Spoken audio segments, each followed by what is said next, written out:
samani nina shida na wewe. Sogea hivyo. Mpo pamoja naye? Sisi basi. Sogea naye maana. Au anadia anakata simu, ungeongea hata na simu kwanza. Dada, sogea huku. Njoo na wewe kwanza. Huko hapa. Na huyu hapa, huyu ndo bodyguard hapa. Njoo naye. Niambie mwana. Fresh, mimi naitwa mzee wa kodi. Mbona tena? Oi. Justin. Jamaa Justin huyu. Na wewe unaitwa nani?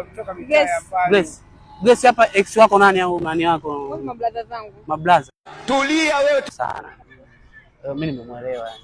Kwa hiyo sasa mimi lakini ni wanaume wachache sana wanahitaji kutoa hisia zao. Sasa wewe mwanafunzi. Mwanafunzi? Huyu jamaa ananitisha.